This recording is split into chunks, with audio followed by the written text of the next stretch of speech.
The first thing Palermo noticed that Saturday evening was the convoy.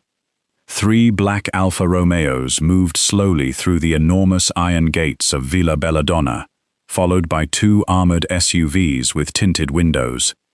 Everyone knew who was inside. Matteo Vitale. The man newspapers called a billionaire shipping magnate. The man politicians greeted with nervous smiles. The man businessmen desperately wanted as a friend. And the man every criminal family in Sicily knew as Il Corvo, the Raven. Matteo was 36 years old, impossibly wealthy, brutally intelligent, and feared throughout Palermo. He had inherited the Vitale empire after his father's death. But unlike his father, Matteo didn't rule through shouting or public displays of violence. He ruled through silence. When Matteo entered a room, conversations stopped. When he made a phone call, men answered immediately. And when someone betrayed him, that person rarely got a second chance. Tonight, however, Matteo wasn't the only person the guests were waiting to see. Everyone was expecting him to arrive with Isabella Belandi, the beautiful daughter of another powerful Sicilian family. Instead, when Matteo stepped from the armored Alfa Romeo, the woman who emerged beside him made hundreds of people stare. Her name was Elena Russo. She wasn't a model. She wasn't a mafia princess. She wasn't a wealthy socialite. She was a financial auditor. And, according to everyone who knew Matteo Vitale, she was the last woman on earth he would ever bring to a mafia wedding. But nobody knew what had happened 48 hours earlier.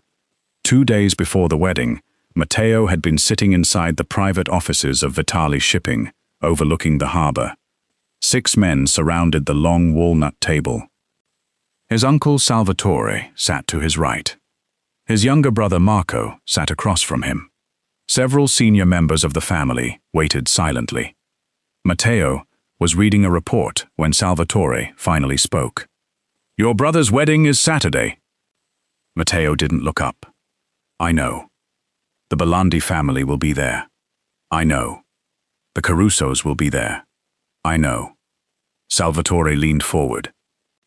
"And Isabella Belandi expects you to escort her." Matteo slowly closed the report. "No." His uncle frowned. "Matteo, I said no. This isn't about romance." "Then it shouldn't concern me. It concerns you, because you're the head of this family." Matteo leaned back. "And what exactly are you suggesting? Walk into that wedding with Isabella.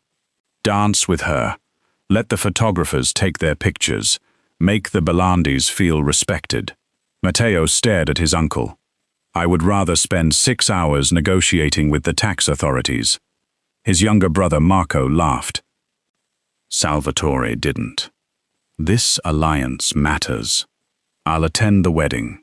With Isabella." "No." "Then bring another woman." Matteo gave him a cold look. "I'm not bringing a woman to a family wedding like she's an accessory." Salvatore sighed. "You've become impossible." "Good." Before the argument could continue, the office door opened. A woman walked inside carrying a black leather briefcase. She stopped when she realized 6 men were staring at her. "Sorry." Nobody answered. She looked at Matteo. "I was told this was the executive office." "It is. I need your signature." One of the guards stepped toward her. Matteo raised one finger. The guard stopped. The woman walked toward the table. She placed several documents in front of Matteo. "Sign these." Salvatore looked offended. "You walk into a private family meeting and order Matteo Vitale to sign something?" She looked at him. "Yes." Matteo picked up the first document. "What is this?" "An authorization." "For an emergency transfer." "How much?" 14 million euros. The room became silent. Matteo looked up. "Why?" The woman opened her briefcase. "My name is Elena Russo. I'm the financial auditor hired to review Vitale Shipping's international accounts." Salvatore frowned. Who hired you? The board. And why are you asking for 14 million? I'm not. She pushed another document toward Matteo. I'm telling you that someone already moved it. Matteo's expression hardened. Where? 3 shell companies. Whose? I don't know yet. You expect me to believe that? No. She closed the folder. I expect you to let me finish. Matteo stared at her. Everyone else in the room had stopped breathing. Elena continued. The 3 companies appear unrelated, but they're controlled through the same trust. Who controls the trust? That's what I'm trying to determine. Matteo stood. And you're telling me someone inside my organization stole 14 million euros. I'm telling you someone inside your organization is stealing from you. His uncle slammed his hand on the table. Watch your mouth. Elena looked at him. I'd love to. Then she turned back toward Matteo. But unfortunately, numbers don't care who's offended. Matteo studied her carefully. Most people couldn't hold his gaze for more than 5 seconds. Elena had been looking into his eyes for nearly a minute. What else? He asked. She opened another file. The money wasn't simply stolen. Matteo waited. It was used to purchase property around the Palermo port. His expression changed. What property? Warehouses. How many? 11. Who owns them? She hesitated. That's where it gets interesting. She slid another document across the table. The registered owner died 8 years ago. Silence. Matteo looked at the document. Then at Elena. How long have you known? 36 hours.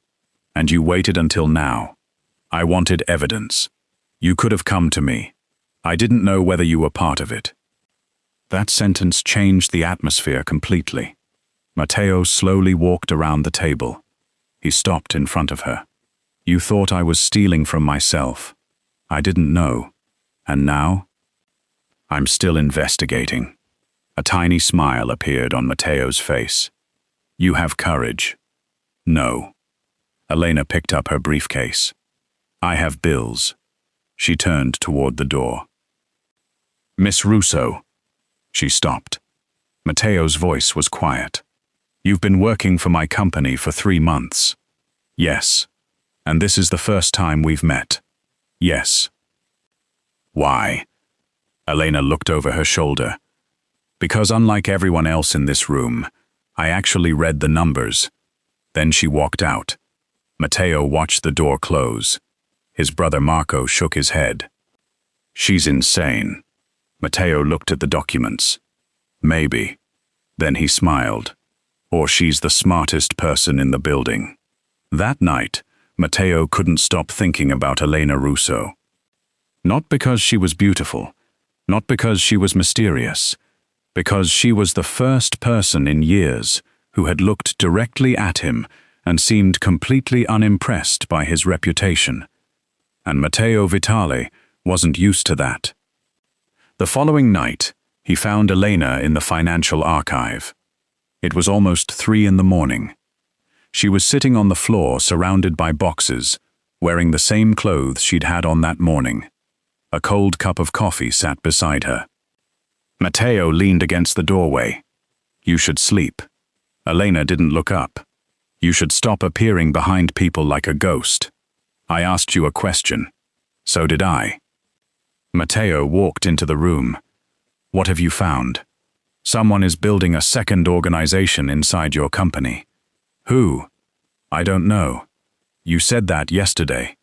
And it's still true. She finally looked up. But I know something else. What? They aren't trying to steal your money. Matteo's eyes narrowed. Then what are they doing? They're buying leverage.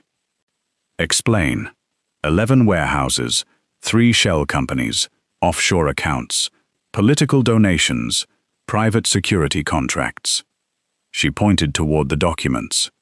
Someone is quietly building an empire that can operate without you. Matteo became very still. Then Elena's phone rang. She answered. Hello? Her expression changed. What? Matteo watched her. What do you mean, my brother? She stood. Don't touch him. Her voice trembled. Who is this? The call ended. Matteo stepped closer. What happened? They have Marco. Everything changed. Who? I don't know. What did they want? The original financial records. Matteo's face became cold. When? Tomorrow. He looked at the documents. Then suddenly he understood. The warehouses. Elena nodded. That's where they'll take him. Matteo reached for his coat. I'm coming. So am I. No. I found the money trail. You stay here. They have your brother because of those records. Matteo stared at her. And if you come with me, they'll have me too. He looked at her for several seconds. Then he said, Fine. They left together. By Saturday evening, the Vitale Belandi wedding had become the biggest private event in Palermo. Luxury cars filled the estate. Politicians arrived through the front gates. Businessmen shook hands with Mafia bosses while pretending they had never met them. Judges smiled for photographers. Musicians played beneath enormous chandeliers. And then Matteo arrived. But this time, Elena was beside him. The whispers began immediately. Who is she? That's Elena Russo. The auditor. Why would Matteo bring her? Across the ballroom, Isabella Belandi saw them. Her smile vanished. She walked toward them. Matteo. Isabella. Her eyes moved to Elena. And who is this? Elena extended her hand. Elena Russo. Isabella looked at her hand but didn't take it. I know who you are. Then we're already acquainted. Several people nearby tried not to laugh. Isabella's face tightened. I was told Matteo would be accompanying me. You were told incorrectly, Matteo said. Why her? Matteo looked at Elena, then back at Isabella. Because I wanted her here. The ballroom became strangely quiet. Isabella stared at him. You're serious? Always. She looked Elena up and down. She's an accountant. Elena smiled. And you're an heiress. Isabella frowned. What's your point? Nothing. Elena's smile disappeared. I just wanted to make sure we were introducing ourselves by profession. Matteo almost smiled. Isabella turned toward him. You can't humiliate my family like this. Matteo stepped closer. I'm not humiliating anyone. He looked around the room. I'm making a choice. Then he turned toward Elena. May I have this dance? Elena stared at him. You planned this. I did. I don't dance. Neither do I. You're a terrible liar. Come anyway. She reluctantly placed her hand in his. They stepped onto the dance floor. The orchestra began playing. For the first few seconds, Elena looked terrified. Then Matteo whispered, Don't look at them. Everyone is staring. Let them. What if I make a mistake? You won't. And if I do, I'll make them believe it was my mistake. Elena looked up. For the first time that evening, she smiled. Then the music changed, and everything went wrong. The lights suddenly went out. A second later, bang! A gunshot echoed from outside. Guests screamed.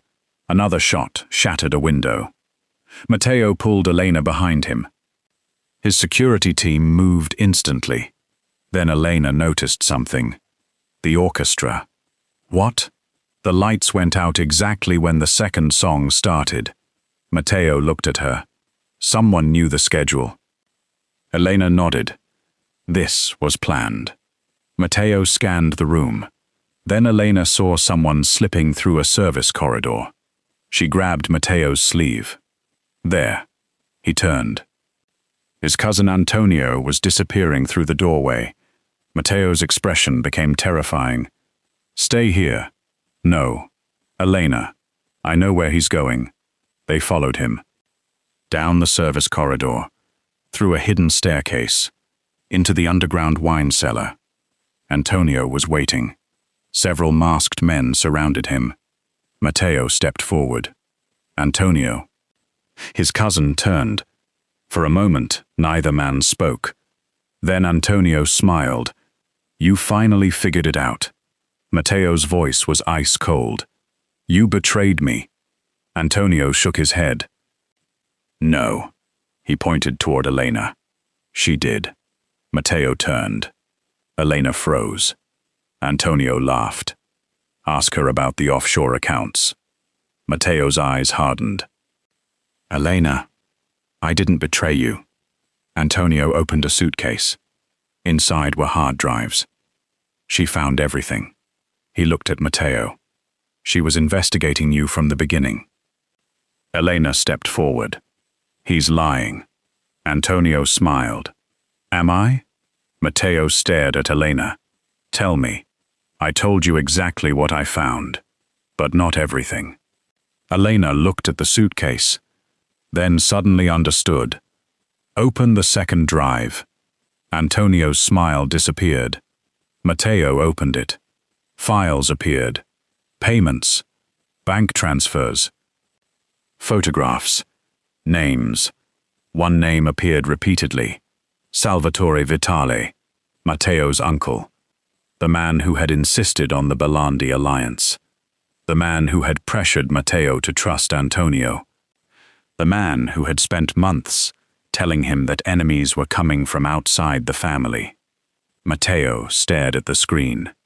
Antonio's face went pale. Elena whispered, "Your uncle wasn't protecting your empire." She looked at Matteo. He was preparing to take it. Matteo slowly closed the laptop. Then he looked at Antonio. "Where is Salvatore?" Antonio didn't answer. Matteo stepped closer. "Where is my uncle?" Antonio finally smiled. At the wedding, Matteo's eyes changed, because suddenly he understood. The wedding wasn't the celebration, it was the trap. And the person who had invited everyone into the house had planned to leave with the empire. Matteo and Elena raced back upstairs. The ballroom was nearly empty. Guests had been evacuated, but Salvatore was gone. So was Isabella. Matteo looked at Elena. "Find the money." She immediately understood. She ran toward the office. Matteo followed. The safe was open. The financial records were gone. But Elena smiled. "What?" "They made one mistake, which is, they stole the paper records." She pointed at her laptop. "I kept the digital copies." Matteo stared at her. "You knew." "I always keep backups." He smiled. "Remind me never to get on your bad side." Too late. For the first time that night, Matteo laughed. But their victory wasn't complete. Because Elena's phone suddenly received a message. One photograph. Marco. Alive. Tied to a chair. And beneath the photograph were 6 words. "Bring the accountant to the harbor." Elena stared at the screen. Matteo looked over her shoulder. His expression became completely emotionless. "They want you." Elena looked at him. "I know. You stay here." "No." "Elena, they kidnapped your brother because of me." "No." She shook her head. "They kidnapped him because of the money." She closed her laptop. "And I'm going to get him back." Matteo looked at her for a long moment. Then he reached for his coat. "You're not going alone." They drove toward the harbor. The city lights disappeared behind them. The sea was black. The warehouses stood like enormous shadows along the waterfront. Matteo's convoy stopped. He stepped out. Elena followed. Inside the largest warehouse, Marco was tied to a chair. Salvatore stood beside him. And beside Salvatore was Isabella Belandi. Elena stopped. Isabella smiled. "Surprised?" Matteo stared at her. "You." She shrugged. "My family didn't need your empire." We needed your territory. Salvatore laughed. You were always too arrogant, Matteo. Matteo looked at him. And you were always too old. Salvatore's smile disappeared. Then Elena stepped forward. You made one mistake. Isabella looked at her. What? You assumed the financial records were the valuable part. Elena raised her phone. They aren't. She pressed a button. Every light inside the warehouse switched on. Screens mounted along the walls displayed hundreds of financial transactions. Salvatore stared in horror. Elena smiled. The valuable part is knowing where everyone else's money is. Matteo looked at her. You copied everything? Everything. She looked at Salvatore. Your offshore accounts. At Isabella. Your family's hidden properties. Then at the masked men. Their payments. She raised her phone. And I scheduled all of it to be delivered to people who would be very interested. Salvatore's face went white. Matteo walked toward him. You should have killed me when you had the chance. Salvatore shook his head. I raised you. No. Matteo stopped. My father raised me. He looked toward Elena. She taught me who to trust. Then Matteo freed his brother. Within minutes, Salvatore's entire conspiracy collapsed. The Vitale family survived. But it was no longer the same family. Matteo had discovered something far more valuable than 14 million euros. He had discovered loyalty. Not the loyalty bought by fear. Not loyalty inherited through blood. Real loyalty. And it came from the woman who had walked into his boardroom, challenged his authority, exposed the people closest to him, and refused to be intimidated. Several weeks later, Palermo was still talking about Elena Russo. The newspapers called her Matteo Vitale's mysterious companion. The wealthy families called her dangerous. The old Mafia families called her an outsider. Matteo called her something else, his equal. One evening, Elena stood on the balcony of Matteo's estate overlooking the Mediterranean. Matteo walked up beside her. You've been avoiding me. I'm thinking. About? Whether I should quit. Matteo frowned. Why? Because working for you is exhausting. He smiled. You don't work for me. She turned toward him. That's true. I have a proposition. Another one? This one is different. What's different? I don't want you as my accountant. Elena raised an eyebrow. Then what do you want? Matteo stepped closer. A partner. She studied him. Equal? Equal. 24 hours a day. Unfortunately, your family will hate it. Probably. The old men will complain. Definitely. Elena smiled. And you? Matteo looked into her eyes. I've spent my entire life surrounded by people who fear me. He reached for her hand. You're the first person who makes me want to become someone worthy of standing beside you. Elena's expression softened. You really know how to make an offer. I've had practice. She laughed. Then she stepped closer. But if I'm your partner, Matteo. Yes? I make the financial decisions. He smiled. Agreed. And I don't take orders. Agreed. And if you ever bring another woman to a wedding just to make me jealous. Matteo shook his head. There won't be another woman. Elena looked at him. Good. The Mediterranean breeze moved through her hair. Below them, Palermo glittered beneath the night sky. Matteo Vitale had spent years building an empire through fear. But the woman standing beside him had taught him something no enemy ever could. Power wasn't about making people kneel. Sometimes power was finding the one person who refused to.